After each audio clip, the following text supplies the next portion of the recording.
Oke bre, balik lagi di channel gue Breliksi ya kan. Jadi kali ini gue mau cerita serem lagi ya. Jadi langsung aja ya kan. Jadi ada 3 sahabat, yaitu Raka, Denny, dan Fajar bre. Dia mau melakukan pendakian gunung di Gunung Lawu. Malam itu hujan tipis turun membasahi lereng Gunung Lawu bre. Kabut turun pelan, seperti asap putih yang menutupi jalur pendakian bre. Orang-orang base camp sudah mulai masuk ke tenda bre masing-masing. Tapi 3 sahabat masih duduk di warung kecil dekat pos pendakian. Mereka adalah Raka, Denny, dan Fajar. Besok naik sampai puncak ya. Katanya sunrise di Lawu beda, kata Fajar sambil menyeruput kopi panas bre.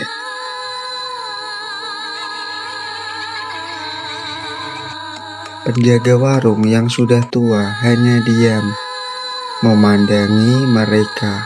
Wajahnya keriput, matanya sayu, seperti menyimpan sesuatu bre. Kalau naik Lawu, ucap si bapak ya kan, pelan ya kan. Jangan sompral, jangan ngomong sembarangan, jangan ngeluh, jangan ambil apapun dari gunung. Bapaknya bilang gitu bre. Denny malah ketawa bre, kecil. Ah, mitos beginian masih dipercaya. Si Denny bilang gitu bre. Si bapak menatap Denny lama sekali bre. Yang hilang di Lawu biasanya bukan karena tersesat. Bapaknya bilang gitu bre. Suasananya langsung hening seketika. Namun Denny tetap tersenyum meremehkan bre. Keesokan paginya mereka mulai mendaki. Jalur masih basah oleh hujan bre. Oleh hujan semalam bre. Udara dingin menusuk tulang. Burung-burung terdengar aneh bre. Kadang terlalu sunyi, kadang tiba-tiba ramai bersamaan. Suasananya gitu bre. Pas naik di Gunung Lawu, kata si Raka ya dalam hati.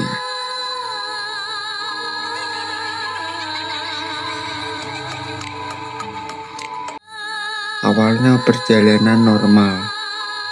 Mereka bercanda mengambil video dan sesekali berhenti untuk makan bre. Tapi memasuki pos 3,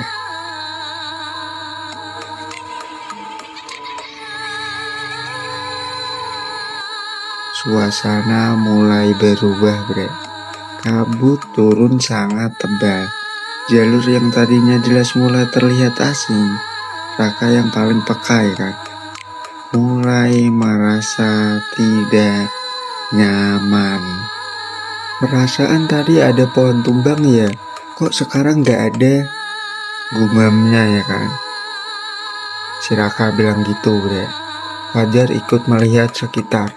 Iya, jalurnya kayak beda. Denny malah sibuk merekam video. Konten beginian bagus nih, mistis-mistis. Si Denny bilang gitu bre. Saat itulah mereka melewati sebuah area hutan yang sangat sunyi. Tidak ada suara burung, tidak ada suara angin bre. Jadi sunyi banget. Di sisi jalur ada sebuah batu besar dengan kain putih lusuh bre, terikat di pohon ya kan. Fajar langsung menunduk hormat dan berjalan pelan bre. Namun beda lagi dengan si Denny. Mendekati batu itu sambil tertawa bre. Si Denny emang gelogok bre. Emang kotak. Itu kan di area gunung ya kan. Tidak boleh melakukan hal yang senonoh. Tapi si Denny malah agak lain. Ini pasti tempat sesajen ya. Den, jangan aneh-aneh, si Raka bilang gitu bre. Nagur si Denny bre. Tapi Denny malah mengambil bunga sesajen bre, dan yang ada di dekat batu. Si Denny malah mengambilnya, bre. Katanya buat kenang-kenangan. Kata si Denny bilang gitu, bre. Brak. Tiba-tiba suara keras terdengar dari dalam hutan, bre. Seperti ada batang pohon besar patah, bre. Semua langsung diam ya kan. Kabut makin tebal. Udara mendadak sangat dingin, bre. Balikin, Den. Suara Fajar mulai gemetaran, bre. Balikin, Den. Balikin, udah.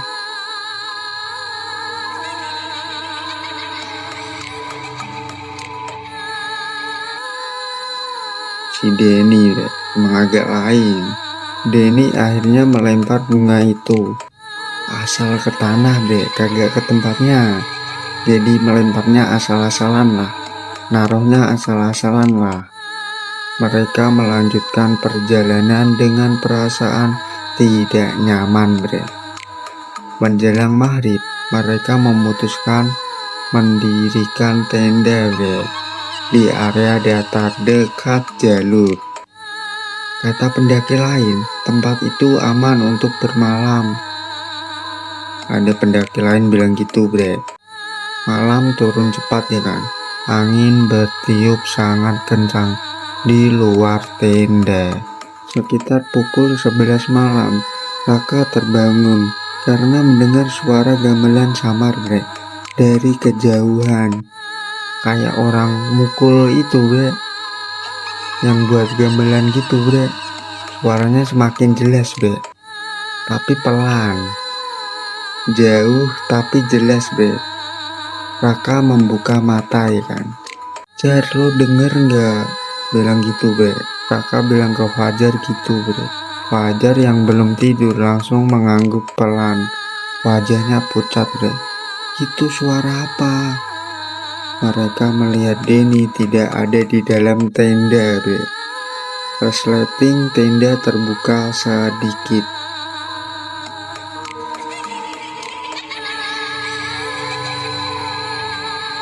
Denny keluar, bisik Raka ya kan.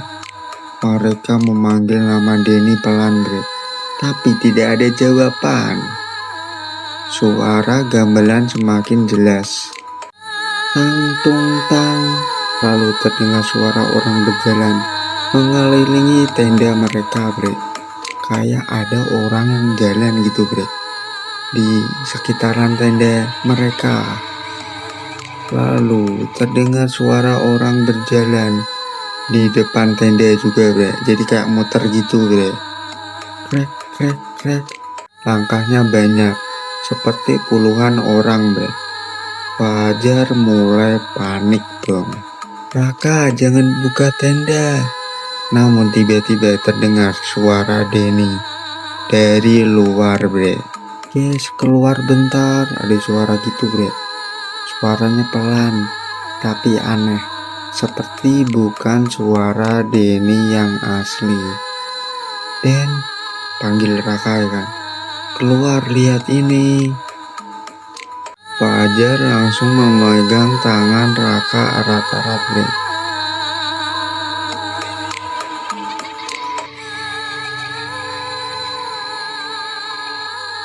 Itu bukan Denny.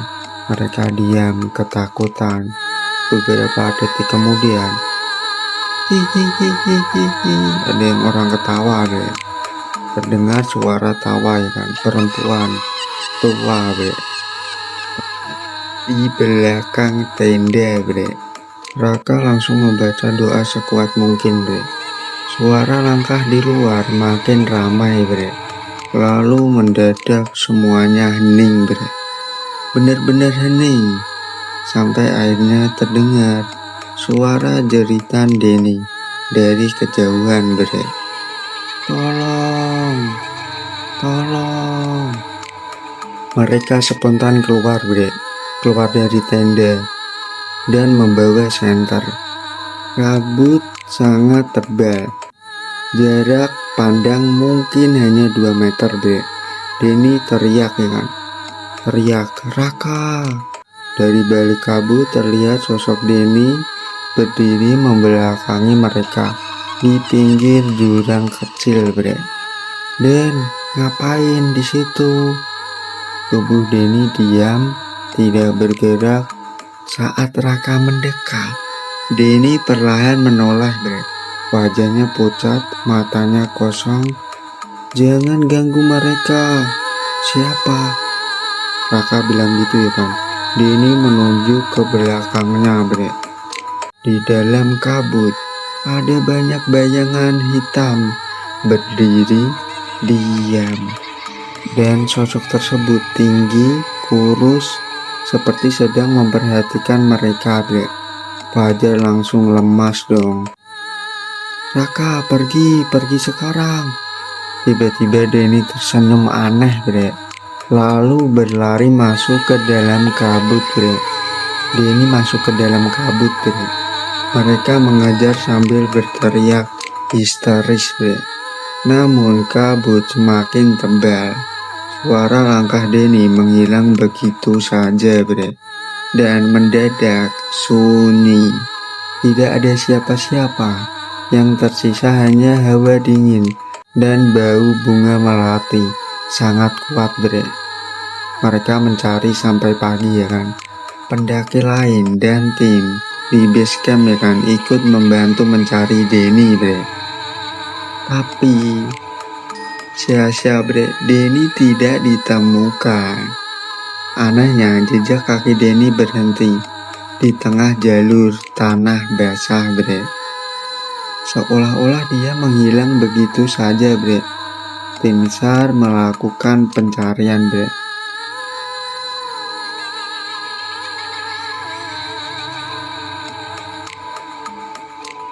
Selama 5 hari. Dan sia-sia, Bre. Tidak ada hasil, tidak ada jasad, tidak ada tas, tidak ada jejak, Bre. Tiba-tiba si Denny itu menghilang. Sebelum turun gunung, Raka kembali bertemu penjaga warung tua itu, Bre. Si bapak hanya berkata pelan, Bre. "Gunung Lawu itu tua, ada aturan yang gak boleh dilanggar." Bapak tuanya itu bilang gitu, Bre. "Temanmu ngambil sesuatu yang bukan miliknya." Si Denny kayaknya ngambil sesuatu, Bre, di Gunung Lawu, Bre. Kata bapak tersebut. Raka menunduk lemas, Bre, sambil menangis, Bre. "Pak, sebenarnya yang bawa Denny siapa?" Penjaga warung itu diam, Bre. Beberapa saat lalu ya kan, menjawab lirih, Bre. "Kadang gunung mengambil sendiri orang yang tidak menghormatinya." Bapaknya bilang gitu, Bre. Dan udah 10 hari alhasil, Bre. Si Denny, Bre, tiba-tiba, Bre, ditemukan, Bre. Dia jatuh di jurang, Bre. Dan sejak itu Raka dan Fajar trauma, Bre. Tidak pernah mau naik gunung lagi. Namun yang paling menyeramkan terjadi ya kan 2 bulan kemudian, Bre. Suatu malam Fajar menerima video di ponselnya ya kan dari nomor tidak dikenal, Bre. Video itu berdurasi 13 detik. Gambar gelap, kabut tebal, dan suara gamelan samar, Bre. Tung tung tung. Lalu kamera pelan menyorot wajah seseorang, Bre. Dan wajah seseorang itu adalah Denny, Bre. Si Denny. Wajahnya penuh lumpur, matanya hitam pekat. Dan sebelum video berhenti, Denny berbisik-bisik pelan, Bre. "Aku masih di Lawu." Ih, serem banget ya kan. Wow. Jadi itulah, Bre, 3 sahabat yang naik gunung Lawu, Bre. Tapi satunya, Bre, berujung petaka, Bre. Karena melakukan hal yang senonoh, melanggar aturan, Bre, yang ada di Gunung Lawu. Tadi ya kan bapak tuanya udah bilang ya kan, jangan ngomong kasar, jangan sombong, jangan membawa barang yang ada di sana. Si Denny malah bawa bre, kagak tahu bawa apa ya kan. Itulah bre, kalau naik gunung bre harus tertib bre, menaati peraturan. Dan terjadilah bre seperti Denny bre. Serem banget ya kan. Wow. Oke bre, mungkin ceritanya segitu aja bre. Jika kalian mau sharing-sharing, kirim aja bre di bawah email ini bre. Di bawah email ini bre. Oke bre, jangan lupa ya kan support channel ini bre biar berkembang. Jangan lupa like, comment, share, dan yang paling penting bre, subscribe bre. Oke bre, gue Breliksi pamit dulu. Salam seram.